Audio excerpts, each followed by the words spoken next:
J'arrive sur l'île Saint-Louis par le pont Marie. Marie comme Christophe Marie, qui fut le principal promoteur de l'île, avec Lerot-Gratier et Pouletier, qui ont chacun donné leur nom à une rue.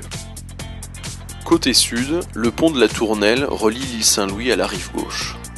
Sainte-Geneviève, patronne de Paris, semble veiller sur la capitale et sur le fleuve. Entre les deux ponts, une rue sépare l'île en deux parties presque égales, c'est la bien nommée rue des Deux Ponts.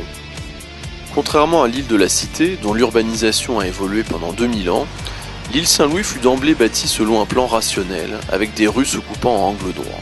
Perpendiculairement à la rue des Deux Ponts, je m'engouffre dans la grande rue traversante, appelée aujourd'hui rue Saint-Louis-en-l'Île, qui, elle, partage l'île dans le sens de sa longueur.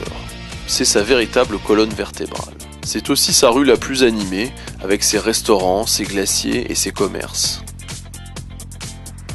Mon regard est alors attiré par une très belle horloge, faisant penser à une enseigne médiévale.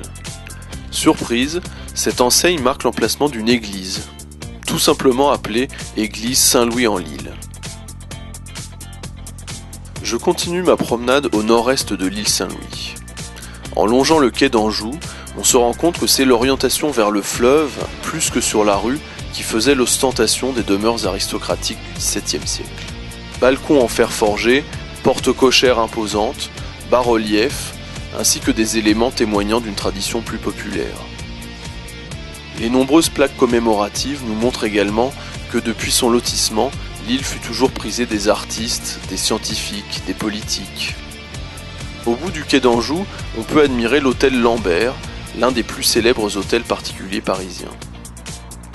À 2 pas de là, le petit square Barry, dédié à un grand sculpteur animalier, nous fait faire un saut inattendu au XXe siècle. À son extrémité, on a l'impression d'être sur le pont d'un navire voguant sur la Seine, vers l'Orient, vers le Liban peut-être. Un cèdre a été planté ici par Jacques Chirac et Rafik Hariri, témoignant de l'amitié franco-libanaise, et peut-être aussi de l'amitié des deux anciens chefs d'État. Longeant le square Barry, le boulevard Henri IV et le pont de Sully sont la seule marque notable des travaux haussmanniens sur l'île. Le pont est curieusement construit en biais par rapport au cours de la Seine. Il semble que cette déviation soit due à l'une des grandes obsessions haussmanniennes, celle de la ligne droite donnant sur un monument. Dans chaque direction du pont de Sully, en effet, le regard capte un grand marqueur du paysage parisien.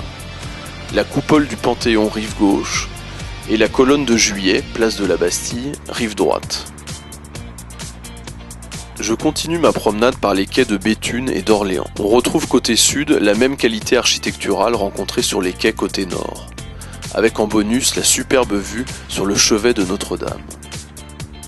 En terminant par le pont Saint-Louis, on se mêle alors à une foule de flâneurs qui, les beaux jours venus, s'arrêtent volontiers pour y apprécier les nombreux spectacles de rue.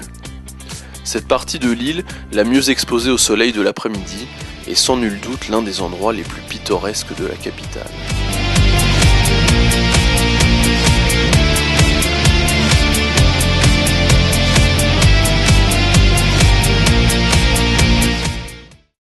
Michelin, a better way forward.